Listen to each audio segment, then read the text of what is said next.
without having you can't have customers without having a market, right? So before we go into that, I just feel the need to reiterate some very important values about why this whole program exists. Please mute. Well, this is the fourth class. We're halfway through, and I'm so glad I've been seeing some consistent faces here. So glad that you've been enjoying it so much that you've come back every week. We've put in a lot of effort to get the people who come here to teach, to share their knowledge and expertise. And so I'm grateful for all of us being here. But I do understand that a majority of us, we will have businesses in Nigeria, in Africa. And when you do business in that region, there's a lot of difficulty that comes with it. So naturally, you feel the need to not want to go into business. You feel the need to want to explore the comfort of a day job, of a corporate job where you're paid a salary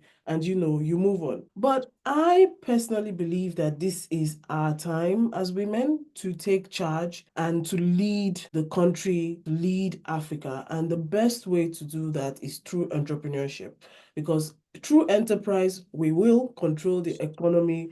We will control, when you control the economy, you can make things go right, right? And women, we are the most important fabrics in the society when it comes to the family unit. We are. There's no denial about that. That is why it's so important for me that women are empowered. And so here at SASIE, we believe that no matter the idea you have, once you decide to start, you cannot fail. You can either win or you learn. There's no such thing as failure. You do not lose. You win or you. And when you have that perspective about life, when you have that perspective about business, about entrepreneurship, about being in venture, being the leader of an enterprise, there's no Nigerian government problems, there's no African hulabaloo that can stop you. Okay? I just need to remind us of that. You cannot fail. It's either you win or you lose, or you learn. You cannot lose. It's either you win or you learn. So let's get into it. Marketing. Three major things I want us to take out of this training today would be that you are able to position whatever solution that you have properly. Positioning is so important because when you position properly, that is when you can begin to have access to people that adopt your solution. Your solution is your business. Venture is solution to the world. Venture is value to the world, right? And adoption of that value you're putting on the table, adoption of that solution you're putting on the table can only happen when you position properly. There is a very popular, distinguished behavioral economist. I cannot remember his name right now. And he was talking about Apple and iPads and all those things. The reason why people see iPad and they feel, or Apple products, and they feel like they are exclusive or they are the best. Can we mute, please? Or they are the best is because marketing has been done properly. If there was no marketing, you would not know that this product is so good, that this product is great, that this product is this and that. And for that to happen, Apple had to position themselves properly, right? Also, by the end of this class, I want us to be able to understand how markets change, how they evolve, and how you can offer different levels of value. You would see that during the training today.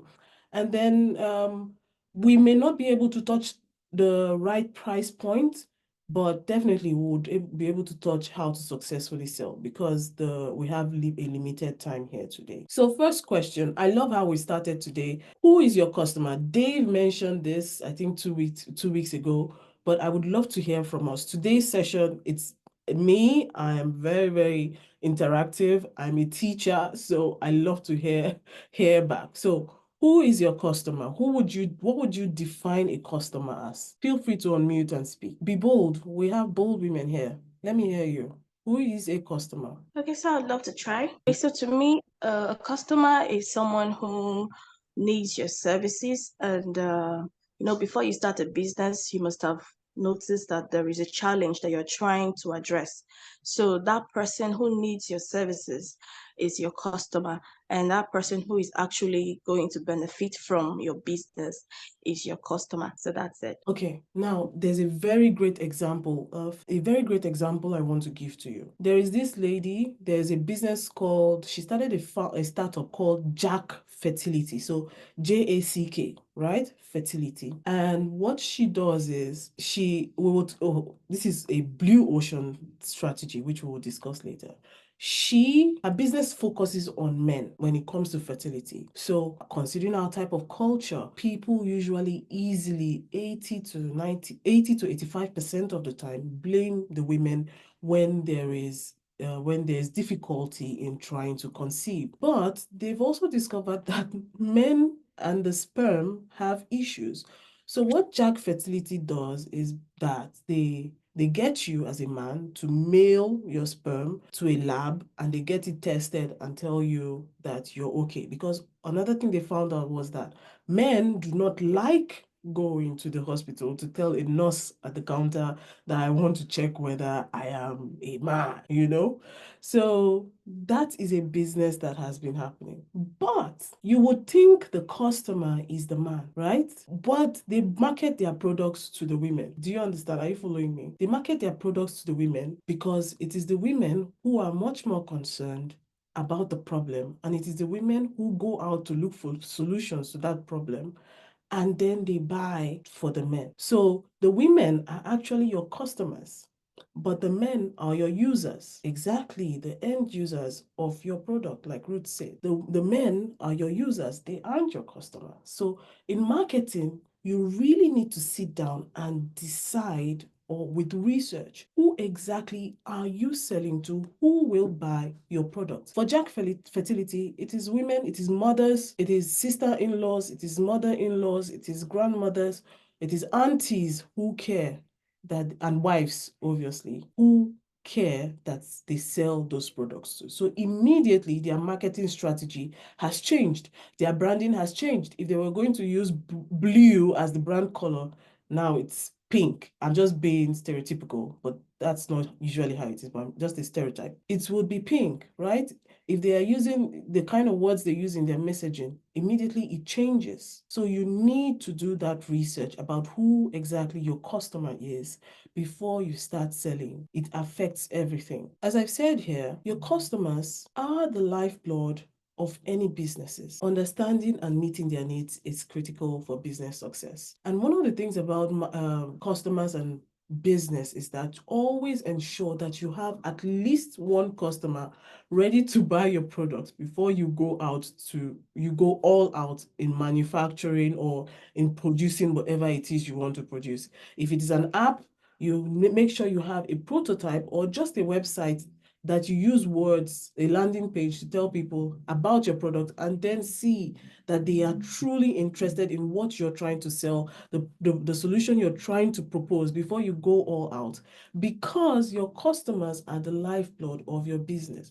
No matter how great your idea is, if there are no customers for your business, you do not have a business. And that's why Dave was able to tell you previously that there's a difference between a good idea and a good business idea. A good business idea is ready for the time. You may have a great business idea, but the time is not right.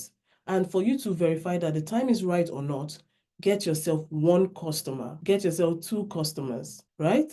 So a personal organization that a marketer believes will benefit from the goods or services offered by the marketer's organization. That is who your customer is. Now, when it comes to marketing, there's something called segmentation, targeting, and positioning. I really, truly love positioning. I have so many examples to talk about. But let's start with the very first one. You want to have a segmentation of the market. Marketing is research, is a lot of research, right? It's not just doing ads and making some noise about what you're offering. Marketing is proper research. When it comes to segmentation, you want to divide your market. Let's say your market is Nigeria. You want to divide it into distinct groups, maybe along religious lines, maybe along ethnic lines, so that I know that you've seen ads done in Igbo, in Yoruba, in Pidgin English, right? Those are segmentation according to language lines as well. So you want to have that segmentation. Then you want to target your marketing according to which of those segments are most attractive for you. And a lot of the time, that means which one is the most easiest, most easiest to reach, right? And that leads to positioning. Positioning means, let's say your software is for customer relationship management. That's CRM. Those people who pick calls, those people who make calls from an organization where you have complaints, the people who handle those complaints for you. Now, you have a product, you have an idea, a great idea about a CRM solution. And there's something unique about your CRM solution, because in the world today, we have hundreds and thousands of CRM solutions. So how do you get into that market? What is going to make you different? It is how you position yourself. So that uniqueness about your product, right? About your CRM product, if that uniqueness maybe due to your history, due to serendipity, you came through an industry of, let's say, agriculture. And when it comes to agriculture, the way CRM is done is very different from the way CRM is done in manufacturing. So in your CRM software that you built, which is your business, you've included that uniqueness about how to handle CRM in the agri industry. You have to position yourself specifically for that small, tiny uniqueness, and then get into the market, get your first one customer, get your first 10, get your first 100. And by the time you get your first 100, you're already speaking to people and getting feedback. So you can iterate your product. Whatever product you're working on, your CRM software, you iterate that product until it gets to the point where from agriculture, you can go to an adjacent market. What would be an adjacent market for agriculture? Can anybody think of something? A market close to agriculture, but not fully agriculture. I don't want to say fertilizers. I can't think of anything else. Can someone help me? Are we together? An adjacent market, something that you can move into from agriculture. I need an answer. An adjacent market. Anybody in the chat? I can't see anything, but I do hope that you get the point I'm making. You can then move from agriculture to an adjacent market, and then you expand, and before you know it, you've positioned yourself as the go-to person for that product, and you grow. Another important thing about marketing is personas. So I talked about segmentation. You can segment your market through the certain behaviors. Millennials act a certain way, boomers act a certain way. So transportation, yes. So if you're transporting, Mary just came back to us, if you're transporting agricultural products, you can expand your CRM into transportation and very, very vital part of the agri food chain, right? Agri supply chain, sorry.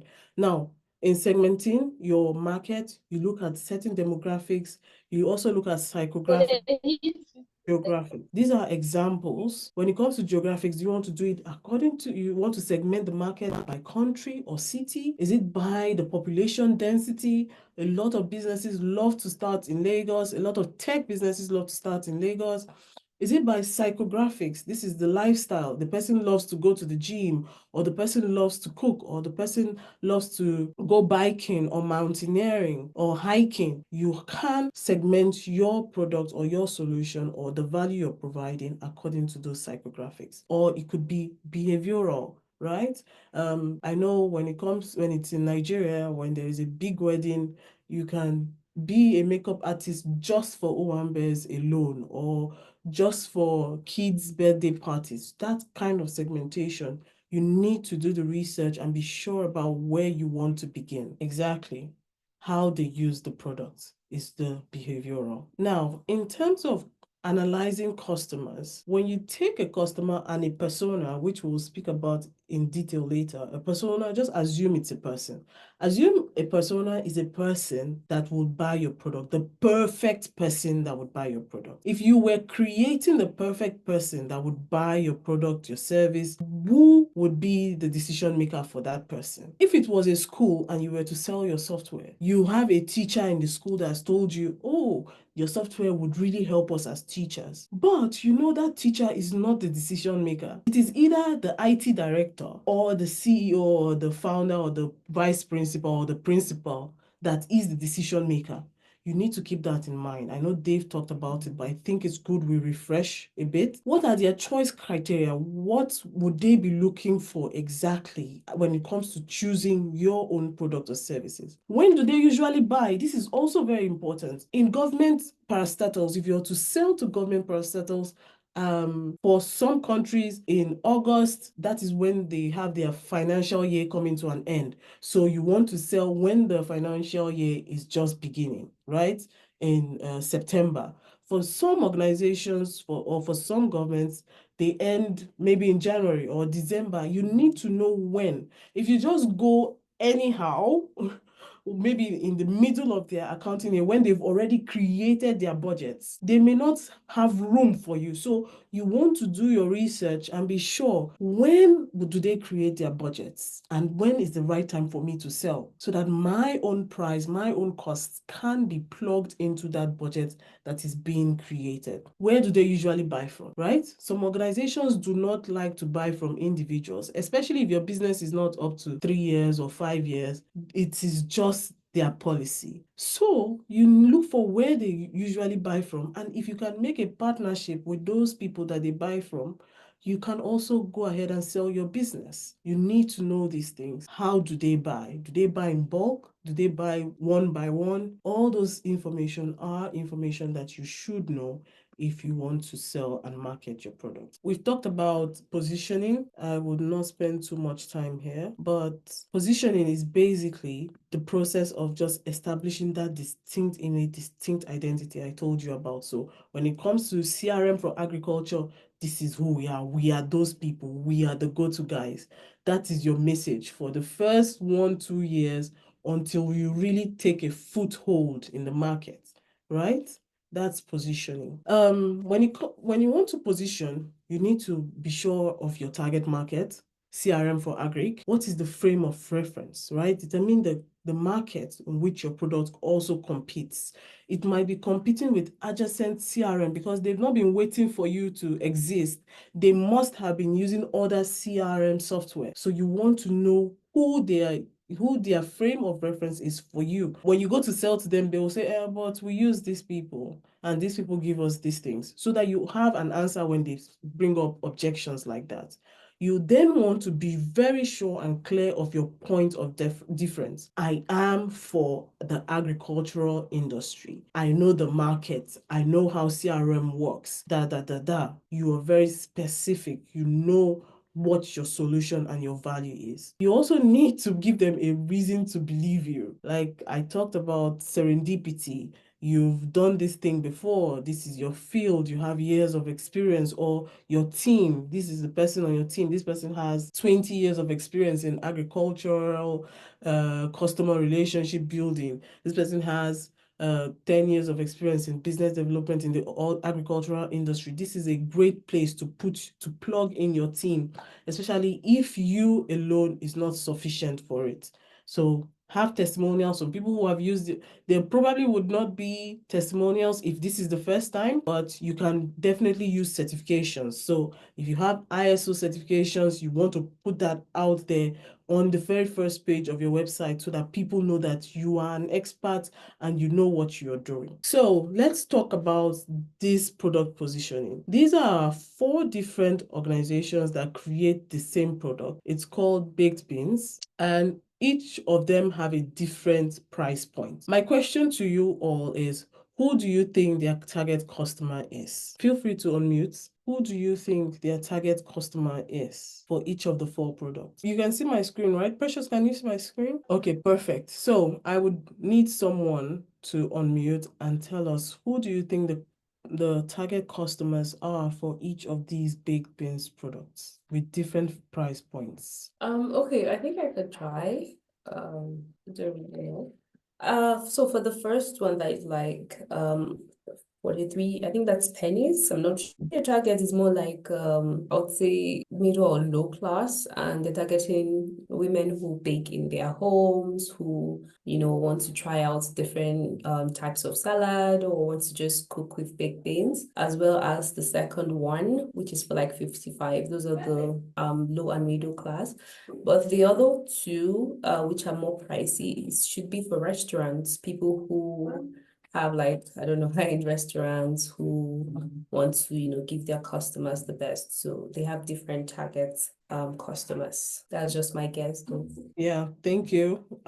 Anybody else wants to try? The pricing is a giveaway, right? Even the branding. Can you see a difference in the branding? The most expensive one is in plastic and it has all this design about it. Hens beans is like is a classic. So I believe at this point in their marketing, they are very much able to charge £1.40p. Like she said, 43p and 55p, those are for the lower class, so that everybody has access to baked beans. Yes? Temitope, caterers for who? We're looking at the price points. What do you think would make somebody choose the most expensive one versus the cheapest one?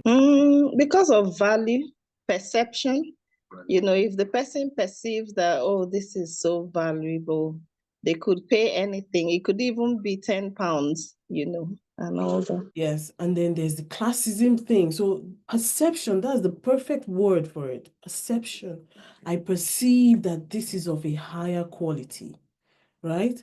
Compared to this. Why would baked beans be 43p? And then there's another version that is £3.95. Do you think the people who buy all of this would buy it from the same place? So where they sell the £3.95, do you think? No, I think they will go for high-end stores. Exactly.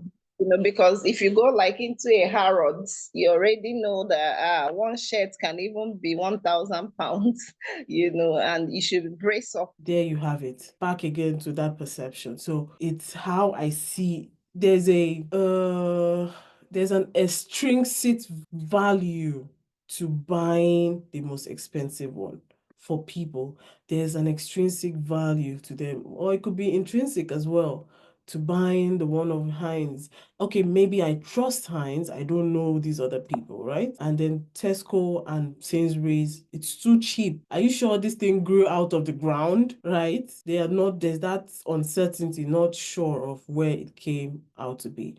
Now, the question I have to ask you is, how do you think these products were positioned for each of these price points, for each of the places that they sell them? Sorry, come again. How do you think these products were positioned? We've talked about product positioning. How do you think they were positioned that they were able to sell this one for £3.95, this one for £1.40, this one for 55p, and this one for 43p? How do you think the manufacturers positioned this? Okay, my perspective is that it could have been an ad, maybe with an influencer, that they know and trust, and once that happens psychologically, you want to also buy the product, and take. That's a good point, because the kind of influencer they would use to market a £3.95 baked beans would not be the kind of influencer they use for 43p. As a matter of fact, you would hardly, if ever, see an influencer marketing a Sainsbury's 43p baked beans, right? So that is a very important part when it comes to positioning. Okay. I want us to unmute just for a while, and when I click on the mouse and then you see a logo come up, I want you to tell me the brand you think about. So this very first one, can anybody tell me what the brand is? Amazon. The next one, Zoom. we're on Zoom right now. Next one, Mastercard. Mastercard. This one, Pringles. Pringles. yes. Hello to all the single Pringles on this call. Next one, Nestle. Yes, so Starbucks. Oh, Starbucks coffee, Tesla. Tesla. Test. This one will be difficult, but I have a prize for whoever can tell me. Not Ford, it's not. That's Flipkart. Flipkart is the Amazon of India. What's this one? Nike, just do it. No, no, no. So, what comes to your mind when you think of Amazon? Yeah, that was Nike. Okay, convenient, Shopping, yes, e-commerce. vast like, selection of things that you want to buy. They are very concerned about their customers. What comes to your mind when you think of Zoom? Again, convenience. You don't need to travel, go on a trip to have your meeting. meetings, convenience, Convenient, easy, reliable. What comes to your mind when you think of MasterCard? money Debit transfer, card, transfers, foundations. Transactions Yes, across any place without across going. board. Yes, and it's secure, right? What comes to your Yeah. mind when you think of Pringles? I Salty don't like chips. Pringles. Salty chips. Yeah, Yes. just crunchy, potato chips, exactly. And then it has unique flavors. What about Nike? Athletic performance, right? yes, Nestle, beverage, wide selection, they have everything. What about Starbucks? Coffee. Coffee, Yeah. experience, then Tesla, innovation, Flipkart, e-commerce, right? So those brands have been able to position themselves properly. Now, you can go back to being mute. Oh, there are some answers in the chat. Oh, yes, Temi Tokwe, you're right. MasterCard is for easy transactions. Thank you so much. When you conduct your market analysis, there are some things that you need to consider. You need to have them in mind. You need to look at the market structure, what it is right now, and what where your product will fit in. What are the market trends? You just mentioned influencers. That is the trend right now when you want to do marketing. You want to look at the competitive environment. My mentor will always tell me, forget competition and just do your own solution. But he's somebody that always comes up with unique, borderline strange ideas, which it's very hard to have competitors. So I would advise you, if you have a product, please do some competitive market research, right? Find out why that problem exists. Who are the people trying to solve it? If you do not find anybody trying to solve that problem, then you need to ask, why is nobody trying to solve that problem? Right? So in the Nigerian financial system, there's something called the NIBSS.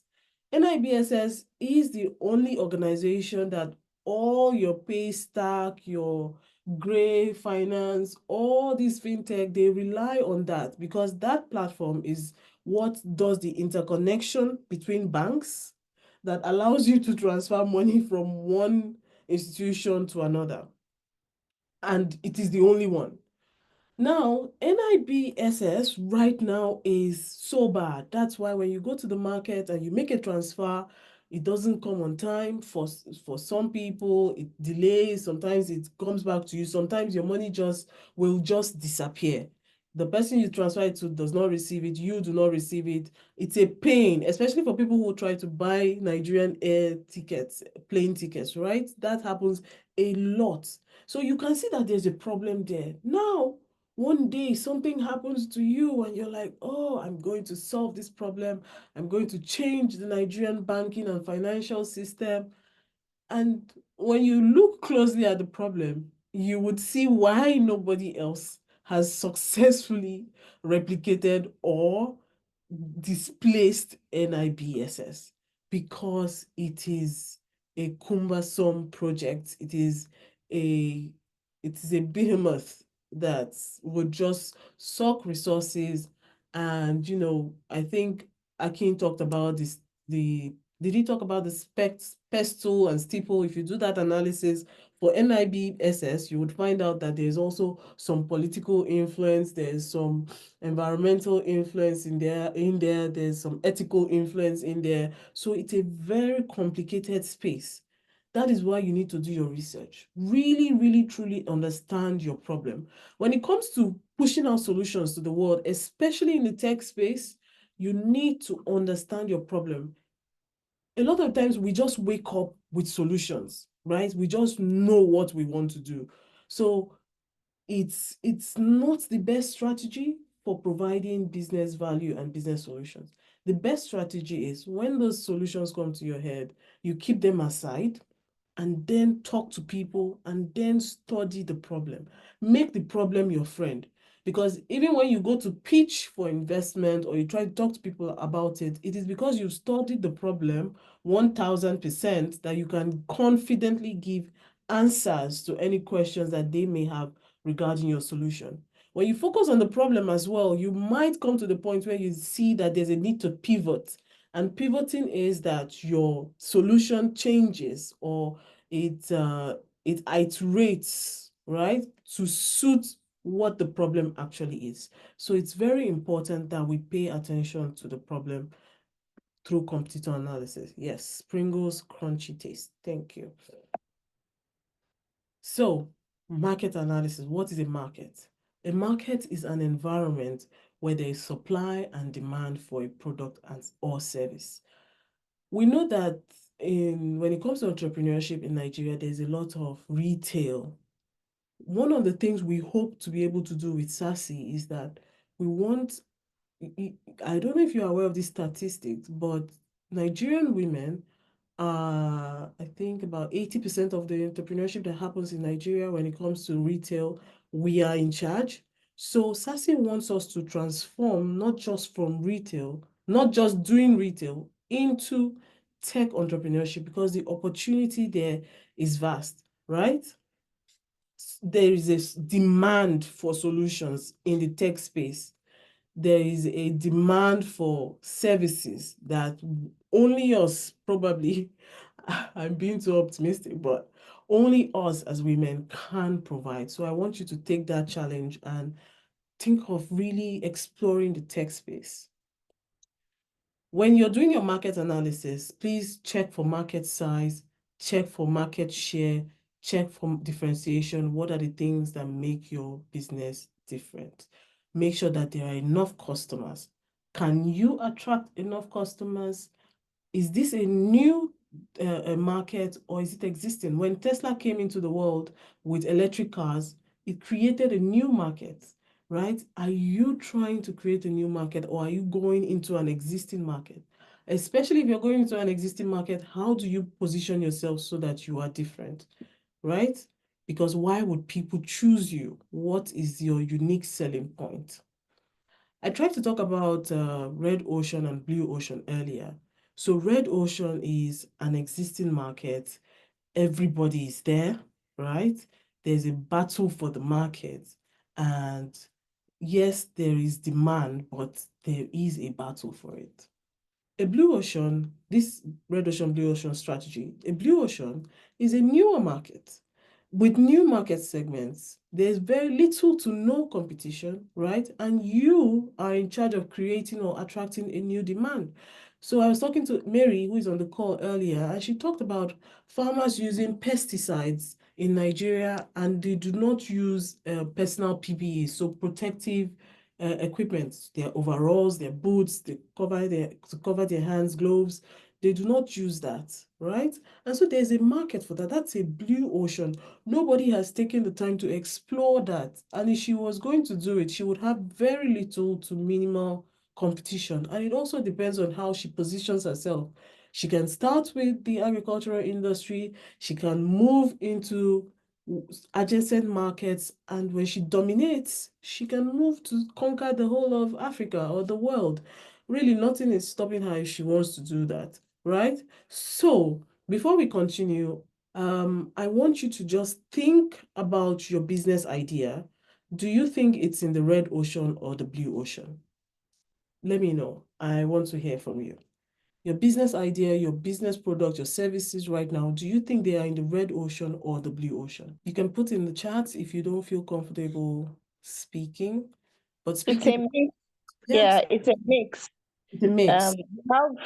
We have some red ocean products and services. And of course, we're always in the lab, like I will tell my people, we also have some blue oceans. So we try to use data to identify our blue oceans, work on it with pilots, and then before going full speed into it. Do you mind telling us more about your business? Okay, it's a management consulting business. So we do things like process improvement, project management, training for large organizations, individuals, NGOs, and so on. And again, we try to also, the blue oceans we look at are what are the sideways things, it's just like when you talked about the segments, what are the sideways things that were not like the straight up things you were doing, that if you provide a solution, the market also has, so we try to do pilots, then look at the data and know whether we should go full swing into, creating a full product or service out of it. Wow, that's amazing. I love that topic about pilots testing out the market before you go full swing. That's perfect. That's so perfect. I would imagine project management is the red ocean, right? Yes, it is. Sorry, I didn't know I had muted. Yes, it is. Exactly. So, but it still brings in some value to you, to your organization. It does every now and then, but it is Yes, it does. Yes, it does. red ocean. Anybody else would like to share? Okay, so we've got Temi Tokwe here. She says, hers is a blue ocean because I'm trying to address a poor digital infrastructure gap in the catfish farming industry in Nigeria. That sounds like a blue ocean. I used to live in Yenagoa, and Yenagoa is very close to the ocean. So they have a lot of ponds and catfish farming there.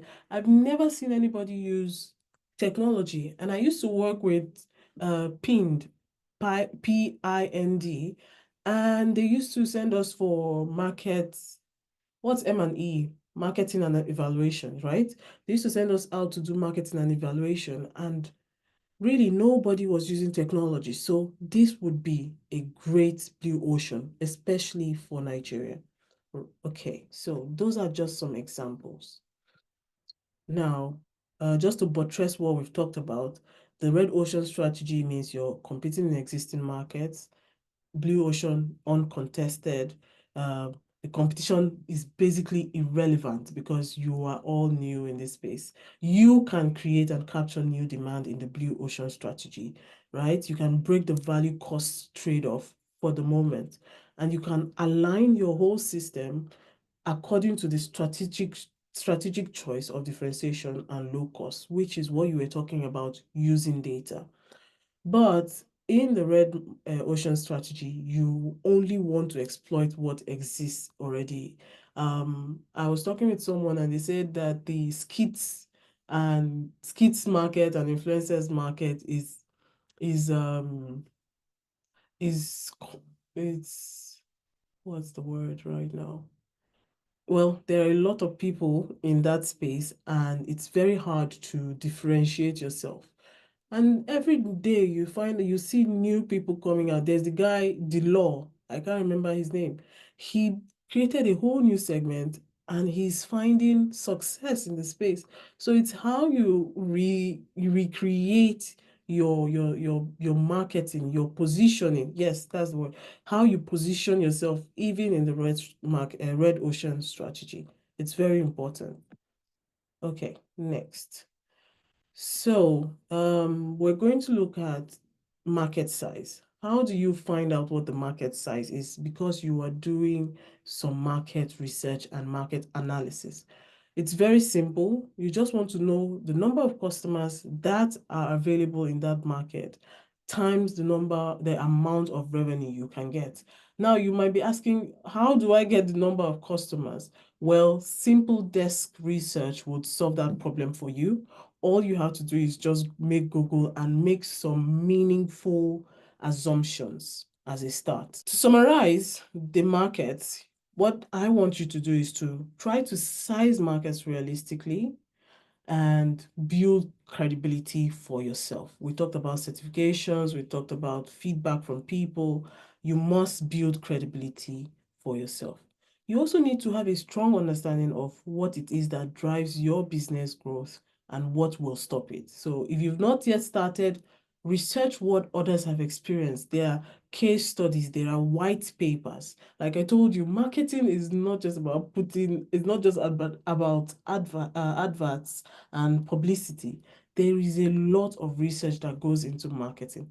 And then be very realistic with yourself. Realistic but optimistic, if that makes sense. Be realistic in forecasting what your market share can be by the first year, by year 3, by year 5, in 10 years. You want to be realistic about that. We talked a bit about competitors. This is a quote that I really love. And it says, to be successful, you need to be able to articulate the benefits you provide to your target market that's better than the competition. So when you go into that organization, that office, to sell your agricultural CRM, what is your competitive advantage and how articulate, how well are you able to talk about it? You want to speak very clearly, this is the benefit I will provide, this is the benefit my solution provides, and you're talking to your target market. You're not talking to the teacher, you're talking to the vice principal or the principal, because that's the person you're selling to. You're not talking to the husbands, you're talking to the wives and the sisters, because those are the people that would buy. And then you tell them why it is better than what exists already. When you're able to do all of this together, that is what you call your competitive advantage. Your competitive advantage is not, oh, my product can do this. No, it is you being to speak confidently, successfully, that this is the product I provide to the target market that you're providing that to, and then you tell them why you are better than the competition. If you want to achieve a sustainable competitive advantage, you must be able to differentiate or provide a lower cost or be in a niche market or be high performance or have greater quality than what exists or provide a service that is higher than what exists, or you want to do vertical integration, you want to provide synergy for other organizations, you want to have a culture or leadership or style of organization that is different. These are all things that you can use to differentiate yourself, right? Or you have a unique business model. If other CRM software says you must pay 1 million per month, per year to use our product, can you come in with a subscription business model to say, instead of paying 1 million naira per year, why don't you just pay us 100,000 per month, making it easy? That is also a competitive advantage for you. So the things that can make you stand out, these are all of them. You also want to analyze who your competitors is, get to know their strengths, get to know their weaknesses, opportunities, and threats. Now, strengths and weaknesses, they happen within your organization, but opportunities and threats happen outside of the organization. You are very rarely able to control your opportunities and threats. And there's one thing I always tell business people: risk, when risk has a positive outcome, it is an opportunity. When it has a negative outcome, it is a threat. So there's a thin line there. And the only thing that can help you to really focus on opportunities is research. So you need to read. There's no way to escape it.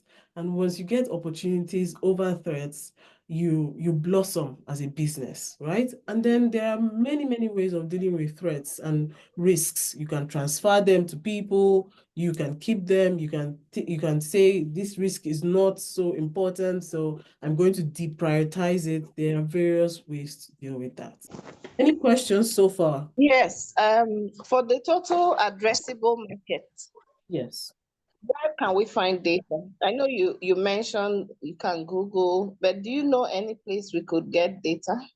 Yes. So it's still going to be desktop research, but that I found a very good avenue for getting the total addressable market is Google Scholar. So Google Scholar has articles on research that people have done in various fields. What you want to do is sign up to Google Scholar and impute the major terms of the market you are looking to explore. And so when new research is done in those spaces, you would get a notification and then you would go directly. It's not like you're just wandering about on Google Scholar. You can go directly to those articles and you'll find research information which has gone through ethical approvals. So I'm not saying it's not a lie or it's 100% true, but because it is research and ethics approvals have happened, we can say to a large extent the information you get from those articles are true. That's one start. Depending on your business, there are so many other platforms. So you can do me an email, just send an email to hello@sasie.org about what you're looking for, and I'll get somebody on the team to respond with specific sources when it comes to whatever market you're looking for. I'm sure we can. Okay, but what of Google Trends as well? So Google Trends is mostly just search engine information, right? So right now, I'm sure you are aware that Joe Biden is no longer the running for presidency under the Democrats. And when you Google search Google Trends, you'll find out that the search for Kamala Harris has gone up. So it's a momentary thing. It's not long term, yeah. Although it helps when it comes to building your business's SEO, so your search engine optimization, and it also helps when you want to write articles about your market. But I can't really cut it out totally, but I would say it's just a spur in the moment kind of thing when it comes to Google Trends. Okay, There's thank you so another much. one. Yes, answer the people. Answerthepeople.com. Yeah, I use that as well. Yeah, answer the people is also a great one.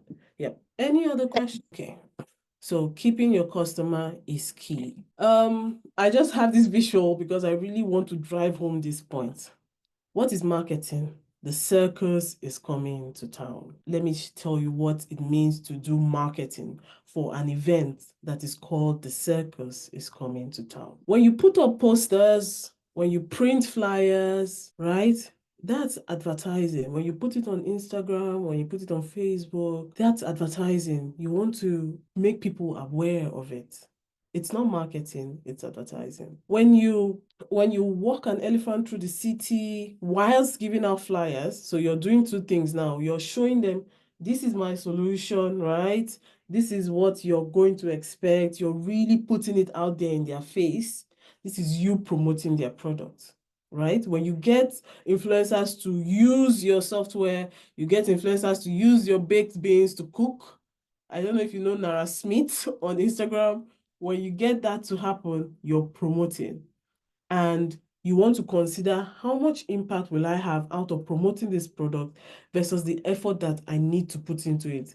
Walking an elephant through the city is no mean job. So do I need to make so much effort? Is it going to make as much impact as I want? What is the return on this investment, the return on this effort of walking the elephant through the city? But basically, that's promotion. When people talk about you in the news, that's publicity.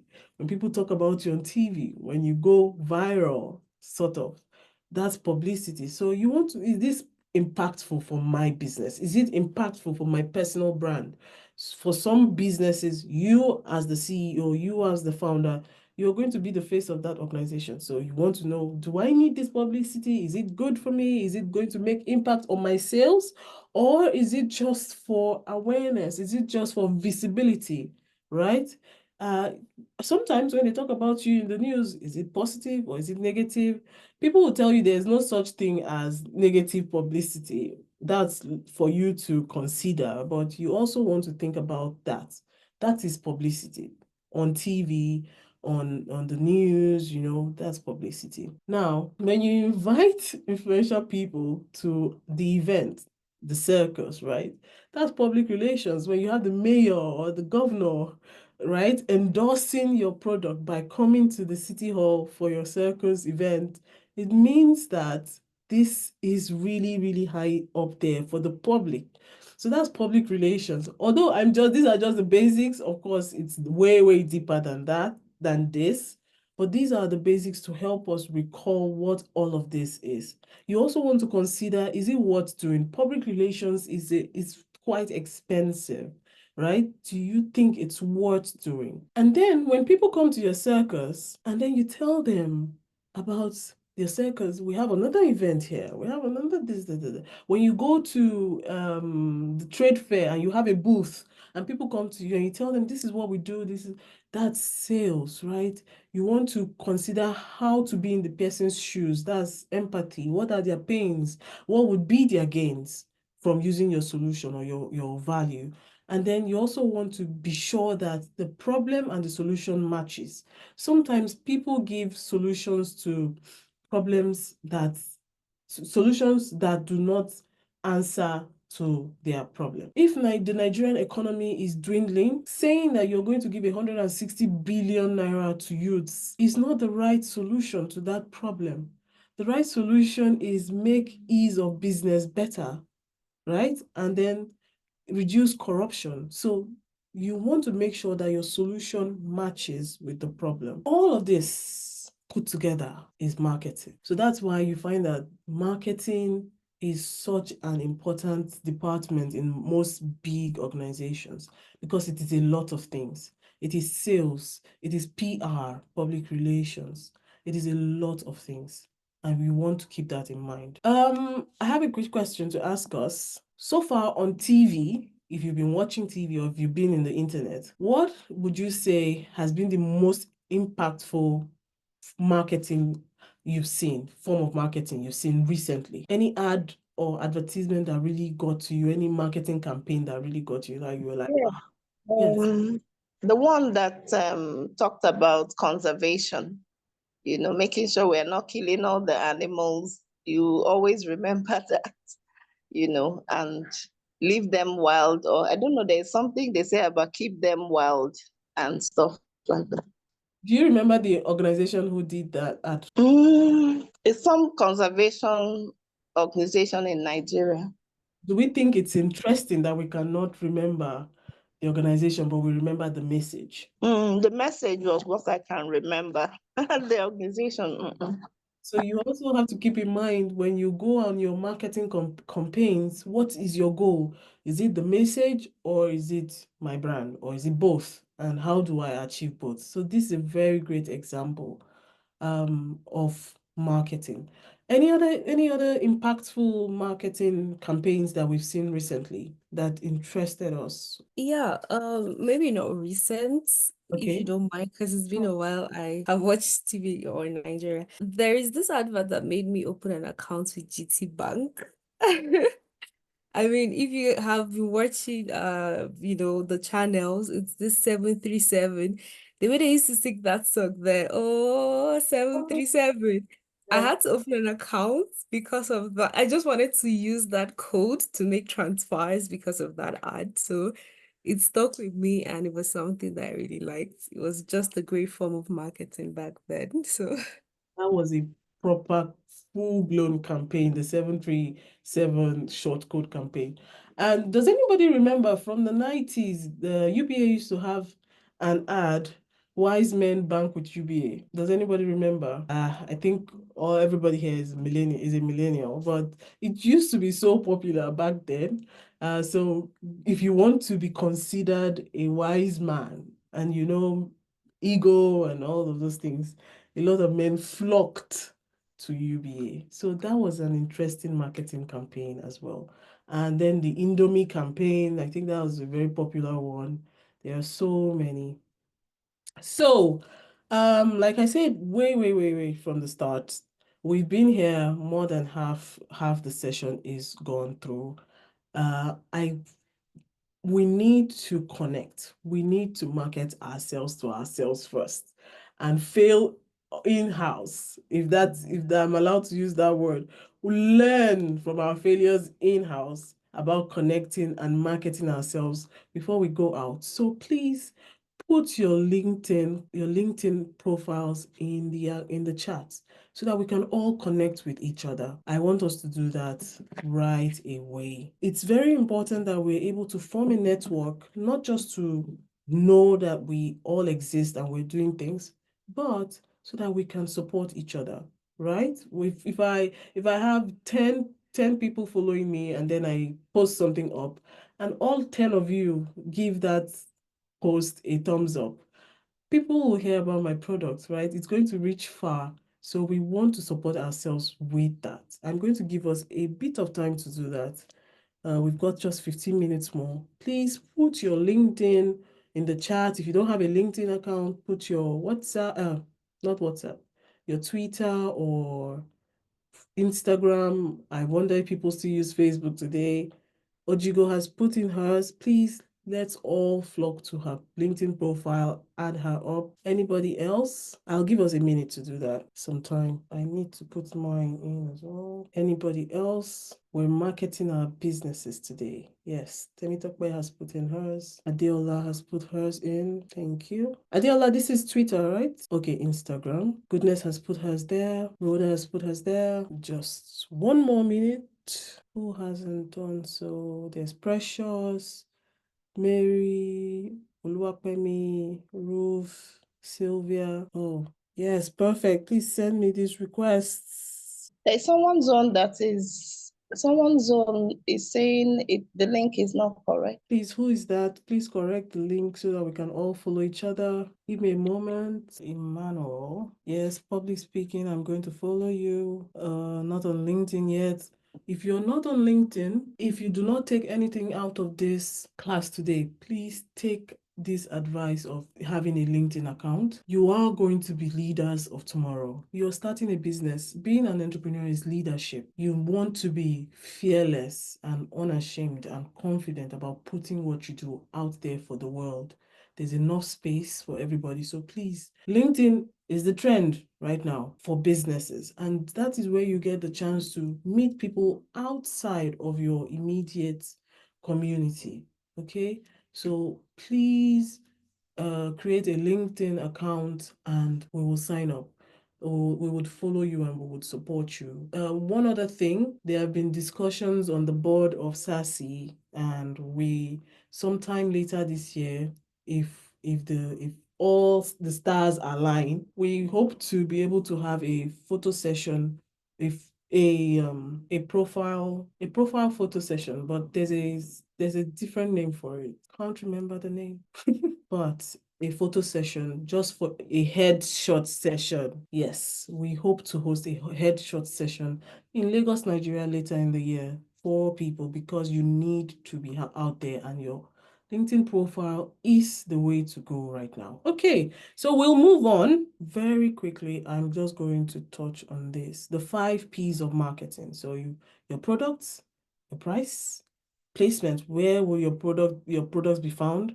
Promotion, how will you get it into the hands of people, and the people who would be along the way for your product or service to reach its target market. An example of the people would be your influencers. You also want to look at the big picture, right? I told you it's research. The first step is to analyze, who are my customers, my competitors, what are the trends?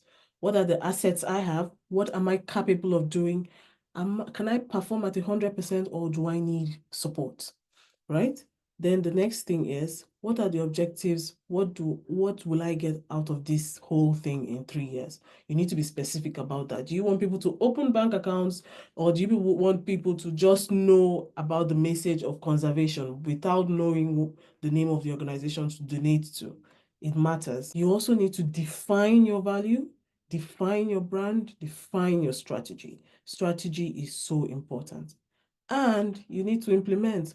What are the tools and tactics? This thing is a war. It's a war. You want to know what tactics to implement to get your product out there. You cannot be lackadaisical about it. You are pushing every day, right? And finally, you want to measure.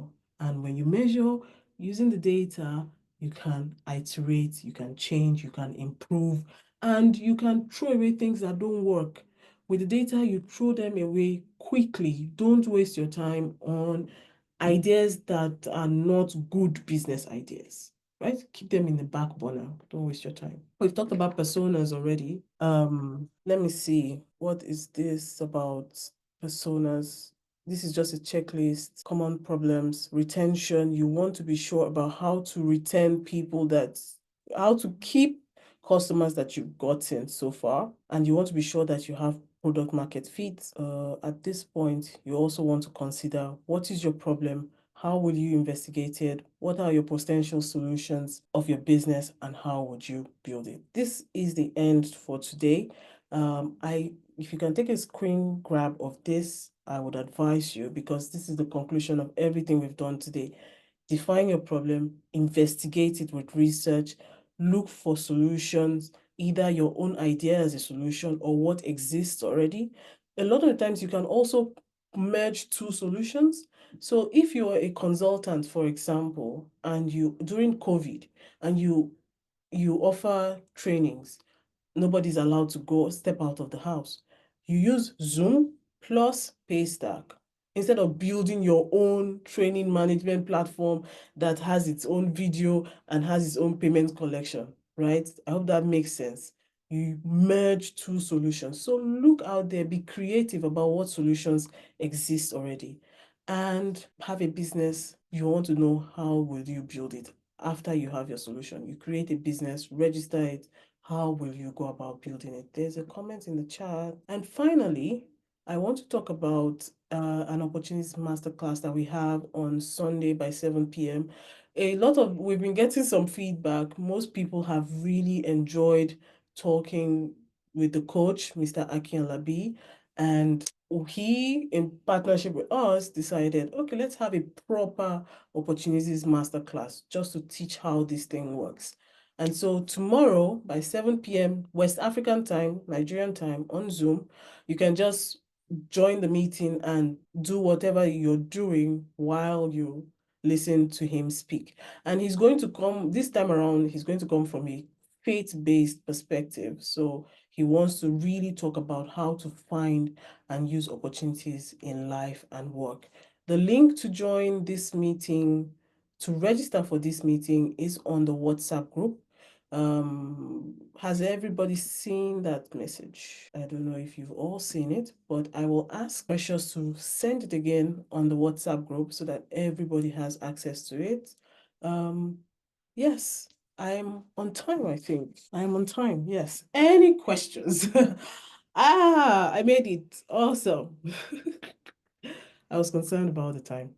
Any questions? Let me stop sharing my screen. Any questions? I'm going to add okay, Adela has registered, Temitope has registered. Awesome. I truly believe that you will benefit 1,000%. I'm not exaggerating. For this one, I'm not exaggerating. I believe you will benefit 1,000% from the lessons tomorrow evening. Any other questions about marketing before we call it a day? Okay, so next week we have Mark Neild coming from the University of Bristol to teach us about pitching, because there's most likely going to be a physical pitching session in Lagos by the end of the year. And there will be a small panel, where you will talk to them about your business idea, and there's also the possibility of getting funds. We will communicate that later on. He's going to be talking about pitching. He runs an accelerator where they give out money to people. So ask a lot of questions, as much as you can. He's going to teach you how to talk about your solution properly. He's also going to teach you about where to get funding from. People tend to lose out on sources of funding. Grants, not just grants in Africa, grants outside Africa are very available, especially if you're a Black woman and you're running a business. So endeavor to attend. I think it will benefit you a lot, right?